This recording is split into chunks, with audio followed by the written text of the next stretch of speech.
Hello and welcome to the Sisters for Fitness Wellness Show. I'm Stephanie Gaines-Bryant. Our guest today is just a local superstar. Marc Clarke has been in the media business here in the Washington, D.C. area for well over 20 years, and he's a personal friend. Good morning, Marc, or hello, how are you?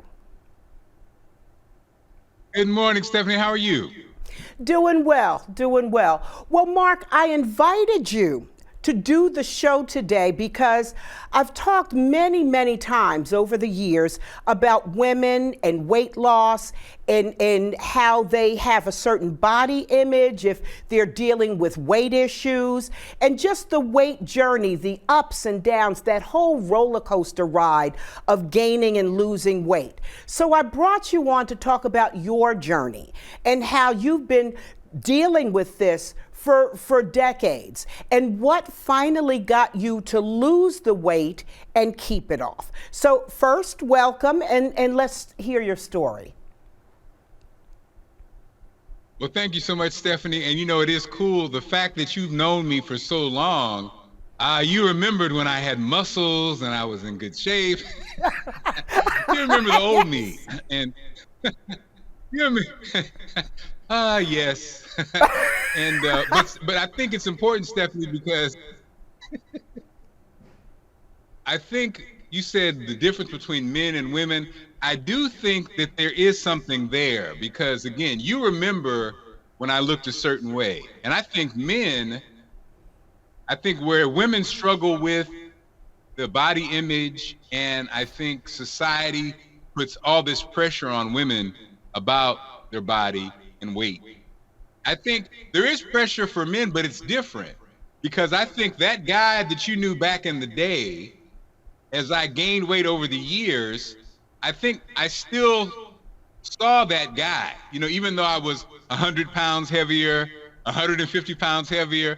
I think some men, we have a tendency to have an inflated view of ourselves, you know, almost like our body image is maybe better than it really is.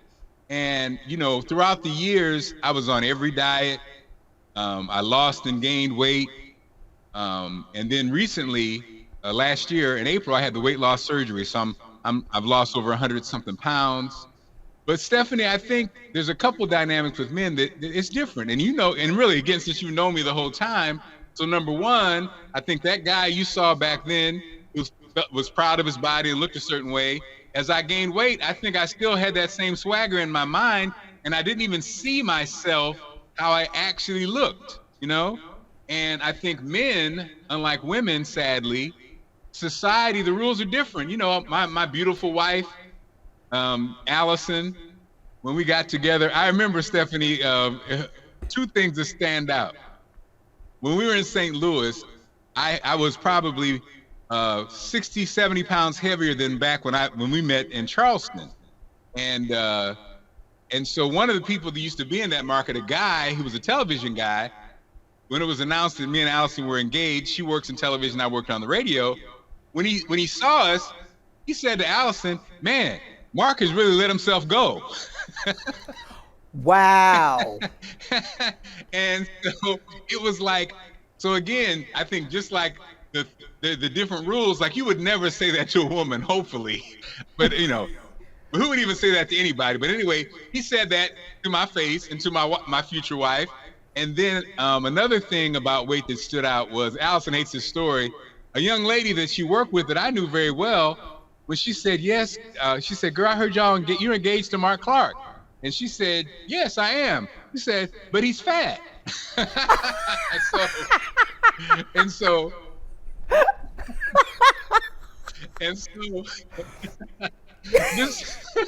this weight thing is funny.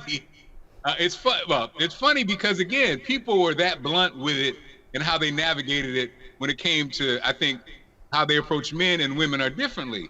But at the same time, I think also the way women approach men and deal with their weight is different too. I mean, Allison never said, you know, to me, "Oh, I don't know if I could be with this big guy," or, you know what I mean? It wasn't ever a thing. I think for guys, a lot of times, sadly, it is a thing. I think society, it makes it a thing for women, right? And But you for always see big example, guys with small women, you know. But for example, you saw Heavy D celebrated as the overweight lover. You've seen a Biggie Exactly. Smalls. It was like he was celebrated for Yep. being big. Where you've got people like Lizzo who are criticized for being a big girl, and who's constantly getting pressure to lose weight, or what's she doing with this and that. And there just is a different type, as you've discussed, a different type of pressure that women are under. But did you find yourself, when people said that, did you find yourself getting sensitive about it? Was that something that caused you to say, I need to do something about this?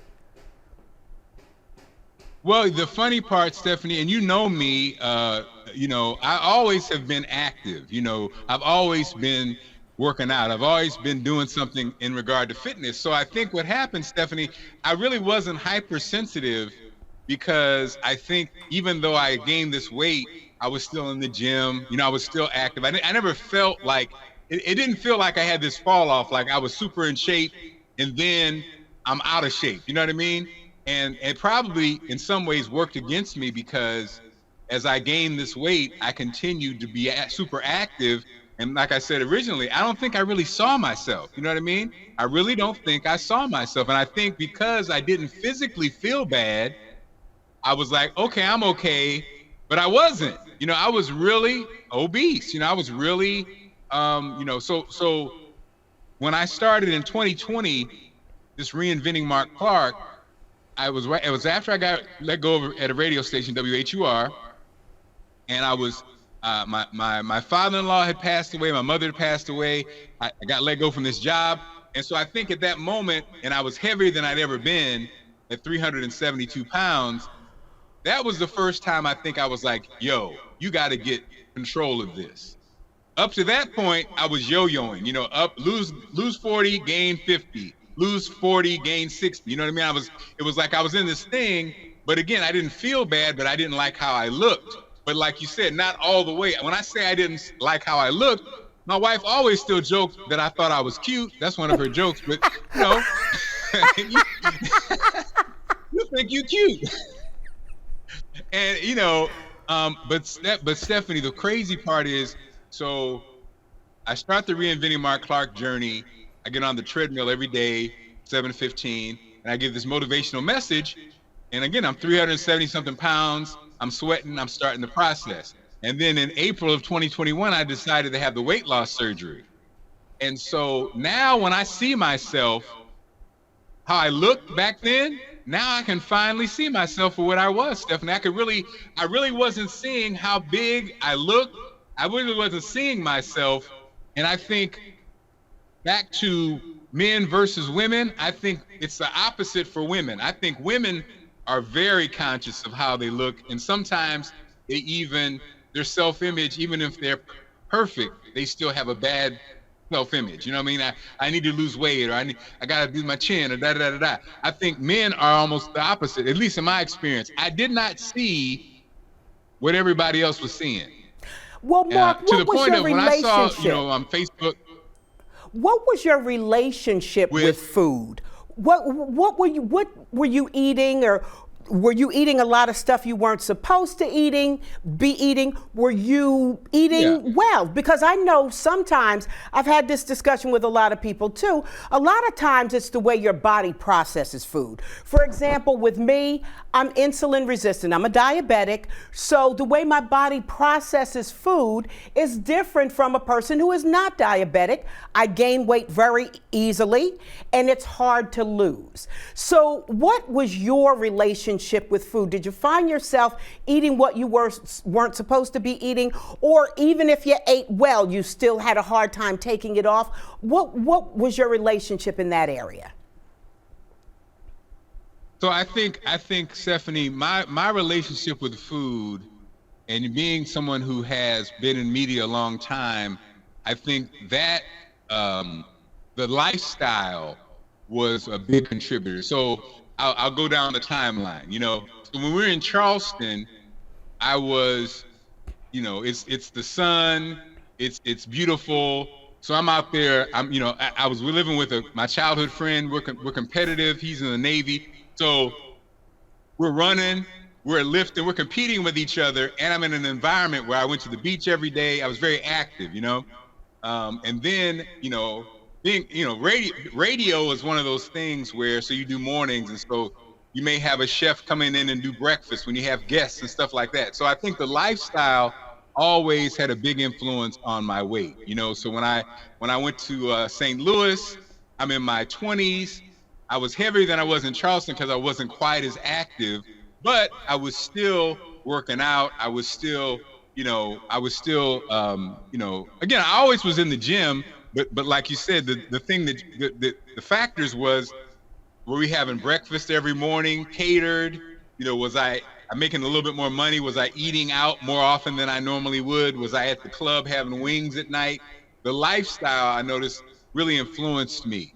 When I came to Baltimore, when I came to the DMV, and I was mornings in Baltimore, that commute, I lived in the DC area and worked in Baltimore. So that 50 minutes, I found myself, I would stop by 7-Eleven on the way home because I'm sleepy, and I'd get a big bite and a Coke and some chips. So it's almost like I was using food to keep me awake. You know what I mean? Because Allison always said, I never really see you eat, so I don't even understand how your weight thing works. Well, because I was normally in the car. I'm in the car driving, I'm in the car, or a late night club. And then when I was in New York, I commuted. And so, New York's a whole different experience. You got pizza on every corner.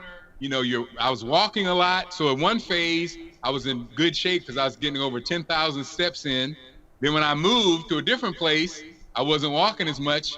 And so I think my lifestyle was really a big factor in my weight. And I think the constant was I was always making it to the gym, though. So I was always active, but the food, like you said, when you eat, how much you're eating, the quality of food you're eating, those are all factors. And for me, I think the lifestyle piece was always the piece. I think I wasn't getting enough rest. I think I was eating at odd hours, and I was using food as a drug to keep me awake if I'm driving, or even when I came home to decompress. And food was definitely my go-to as far as my comfort, as always. Now, you talk about the fact that there was a point where several instances happened with your mom passing, your father-in-law passing, just certain things that woke you up got you really thinking about, what do I need to do to be my best Marc? What made you not fear getting the surgery? A lot of people fear, because back in the day, the surgery was pretty dangerous. Nowadays, it's not. They've kind of gotten it down to a science. Right. But it's still a big step to do weight loss surgery. Yeah. No. Go ahead. Yeah. No, it definitely is. And you're right, Stephanie, because we remember when it was much more scary. And as somebody who knows, so I know what to do. A lot of fat people don't know what to do. I knew what to do. I know what to do. It's a matter of doing it. So like you said, a couple of my friends, I talked about it and they were like, no, why would you do that? Because I did a 60-day juice fast and lost 70 pounds. I've done everything. I did everything. I've done every diet and I've been successful at every diet. And I knew what to do, but then you have to ask yourself, okay, well, how long are you going to, the clock's ticking. And I think losing my mother, I was a caregiver for my father-in-law. I think, I'm in my, late 40s. You're like, all right, dude, you keep saying that you know what you're doing, but the clock is ticking.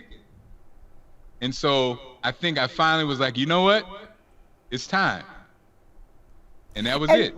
Well, tell me. And it was the decision. You are married to the beautiful Allison Seymour, who's been a TV personality here in the Washington area for quite a long time as well. You guys have 3 children, 3 daughters. How are you teaching them about weight and body image? I think, it's always a delicate issue, And so I think I've always been conscious of not being that ogre, how you're like, hey, what are you eating? But I always have had conversations about food, and they've seen me. They see me over the years, like I said, they seen me be vegetarian. They see me go through a juice fast. They see me working out. They see me be a guinea pig. They see me at these different levels. And so I always have that conversation, and I always inform them on what's good. This is good. This is the better product, da da da. And so they listen, but I try at the same time, I try not to be judgmental and not make them feel self-conscious about, because I know how that is too. You never calling them fat or never that kind of language. That's just not how our kids have been raised. And so my oldest daughter, Sydney, she was in ballet, and so she had to deal with weight because she was heavy, and you know how when she was getting ready to go on point, around 10 or 11, there were concerns. But again, she was at Jones Haywood School of Dance, which is a African-American dance school that, unlike a lot of the traditional ballet schools, they're not as stringent. But they had the real conversation, and she came down, and she did what she had to do to do that, And they watched her. They watched her. I think my youngest, I feel for her because she had a growth spurt. And you know how girls, Stephanie, her breasts and everything just grew. And I feel for her because that's very challenging. In addition to the body image thing, now you have these breasts you got to deal with and the weight, and it's so much. And I feel for, because you're right, it's a double standard. The way women and men are looked at and the expectations and treated is just different. It's different. And it's harder even for like women. Even when it comes to television, you see a guy with the belly lapped over his belt, and he can stay in that position forever. But it's all about the way the woman looks. Is she aging on TV? Has she put on weight? Everybody's critical of what you wear, your hair, your makeup, where it's not that same criticism with men. And what are we telling our daughters? That's why I asked you the questions about your daughters. What are we telling our daughters about this to counter what they're seeing every day? I think that at the end of the day, that's probably what I'm most proud of, is that, from the weight, from body image to just as a human being, I think it's so important that we give our kids the messaging that supports them learning how to love themselves. Because you're absolutely right, Stephanie. The world, the messages that are sent to women and to little girls, it's bad, and it's not help. The entertainment world doesn't help. Social media doesn't help. It's I think the Instagram world and all these different platforms have made it even worse. And so we just try to always teach the lesson of loving yourself. And actually we've had success, but at the same time, that's something I learned that is heartbreaking as a dad, as a parent, as you know, Stephanie. You can give them everything, but still that world is hard to compete with. It's hard to compete with, especially for little girls and for women. It's hard. It's like, you give them everything, but they still gotta take that beat down that the world's handing out. Well, Marc, tell us where you are now in your journey. How much have you lost? What are you eating? Where are you going? So I'm basically, like I said, from surgery date, I'm down about 110 pounds or so. So basically, surgery date, I started the journey at 372. Surgery date, I was 365, and now I'm about 260. 262. So I am. My goal actually is to be under 200 pounds. That's my goal. And so I'm really, I'm excited, I'm feeling great. When you have the sleeve surgery, they make your stomach 1/3 it's 1/3 of your former stomach. It's just 1/3 of your former stomach. And so you're talking about, your stomach is a sleeve. And the funny thing about it is, initially you can't eat much, and so you have a physical obstacle that's stopping you from, eating too much. But then in time, your stomach starts to stretch. But hopefully you have gotten your habits under control where you don't overfeed yourself, and you've learned. And so I'm in the stage where I understand what happens, because initially you can't eat too much, you can't drink too much, you pretty much physically can't do it, but then you can start to do it, and that's when people go wrong. That's why they say, to really measure your success is 5 years out. After you lost the weight and kept it off for 5 years, that's what really is the success rate. Most people, sadly, after a couple years, they start to gain their weight back. So my goal is to get under 200 pounds, 185, get my body fat in a healthy range, get my BMI in a healthy range, and maintain that the rest of my life. That's what my healthy rate, and then and be healthy and strong, and have all my numbers look great.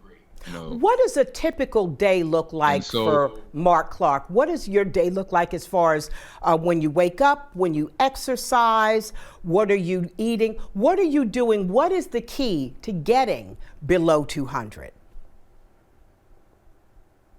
I think it's always diet. I think we focus a lot on working out, but the reality is you can't outwork a bad diet. You can't outwork a bad diet. So for me, and also having nutrient dense meals is important.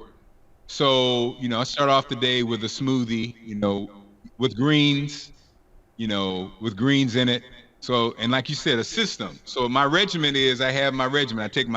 I do have one high blood pressure pill I take, and I take sea moss, vitamin D, vitamin E. I take something for digestion, and then I do my smoothie. Boom. Then I do the treadmill for probably 30 minutes, and that's for the first part of my day. And then after the treadmill, and I take my shower, I'll have breakfast. I keep it simple at breakfast. Sometimes it's oatmeal. Sometimes it's it's coffee and a half a bagel, or I might do egg. I might do a piece of turkey bacon. I'm really trying, in 2022, I'm really trying to limit my animal fats. So lunch will be a salad, sometimes a little protein, sometimes not. And then dinner, same thing. It'll be a protein and greens, or it'll be a salad with protein, or it might just be a salad. And then my snacks, I try to do, try to do healthy snacks. I'll do some almonds, or I'll do some, celery with peanut butter, or I will do popcorn, even though, you're not supposed to have a whole bunch of popcorn. I'll do some popcorn, but, an apple, carrot, and that's it. It's like I realized food used to be the star. What am I eating today? What am I having for lunch? It's like, you have that was looking forward to something. Now it's not. Now it's almost like it's a necessity, and my relationship with food has changed. So, Marc, what advice would you give to someone who's going on that same journey? Someone who has tried different weight loss methods, people who have done the exercising. What is your best advice to folks? And there's a lot of African Americans who are on that journey. Yeah, it's the diet. It's your relationship with food. You have to have a system. You have to create a system, because it's interesting. Americans, people will say when you do a system like a diet, like when you do a restrictive diet, then people will say, oh, well, you can't maintain that. Let me tell you something. It's life or death for many of us African Americans. Many have hypertension, many are pre-diabetic, many are, if you're obese, have hypertension, have diabetes, it's now a game of life and death. Stephanie, you know, we're in the same age bracket. We're seeing our friends and people younger than us clock out of here. And if you are obese and your numbers are out of whack, you know, you're prone to stroke, heart attack, cancer. It's now a matter of life and death. Playtime is over. It's a matter of life and death. Can you please send a message to our Black men about going to the doctor? Know your numbers. Well, and you know what's so funny, Stephanie, being raised by a single woman, my mom had diabetes and high blood pressure, but she did go to the doctor. So the part that I never understood was because I saw somebody go to the doctor, so then I went to the doctor, you know what I mean? So I didn't understand how Uncle T fell out at the cookout because he didn't take his high blood pressure medicine. I didn't get it. You know, I was like, I don't understand. So if is he taking his blood pressure? Oh, no, he didn't take his blood pressure. Like, why would you not take your blood pressure medicine? Well, Uncle T didn't even know he was supposed to take blood pressure medicine because he never went to the doctor. And so you're right. So yes, some black men never go to the doctor. They're scared of the prostate exam. They're scared. It's weird. I don't understand. No, you got to go and know your numbers. You got to know, you know, take your medicine. A lot of black men have diabetes. I don't eat no candy. No, but you're a drinker. So if you drink alcohol and you're diabetic, that's a formula to end up stroking out, you know? But if you don't have you got to have a relationship with your doctor. Back when we first met, Stephanie, in our 20s, early 30s, I had a regimen back then. I always had a doctor. You know, it's important. Know your numbers, like you said. You got to know your numbers. Marc, it has been an absolute joy. I knew that if I invited you on, that it would just be too short a period of time. It's never long enough to have you. It has been a pleasure. Stephanie, that's not the first time you said that. Anyway, it's been an absolute pleasure. I want you to send Allison and the girls my love. You have a powerful message there, and I wish you the best of luck. I do believe that you will get to your goal. You will get under 200 pounds, which is your goal, and I just know you're going to reach that. You sound like you're determined, like you're going to do it. You're going to do it.